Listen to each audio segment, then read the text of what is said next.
लोक म्हणतात की बाबा बाईचा पैसा खाऊ नये, पण पहिलं कसं होतं 50-50, 100-100 एकर जमिनी होत्या. बरेच लोक पैसेवाले होते, सावकार होते. आता कसं झालंय ती जमिनी डिवाइड झालेत.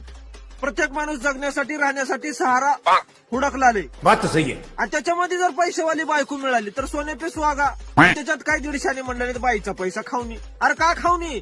मला जर पैसेवाली बायको मिळाली तर मी तिला काडी उचलू देणार नाही. भांडे घासणार, कपडे धुणार, लादी पोचा, जेवण बिवण सगळं मी स्वतः बनवणार. तिची वाट बघत बसणार, मस्त टीव्ही लावून पॅक मारत बसणार. तिनं आली का जेवण करणार, तिला लावणार, निवांत झोपणार. सकाळी उठणे, तीच रुटीन चालू, 1 नंबर काम. असं कुठं लिहिलंय की बाबा माणसानंच पैसा कमवला पाहिजे? आता बाई टॅलेंट आहे तिच्यामध्ये, ती गोष्ट आहे, तर मग तिला काय अडवायच्या पैसे कमविण्यापासून? कमी द्या, तुम्ही घरचे कामं करा, अडचण का? 哎呦我的妈！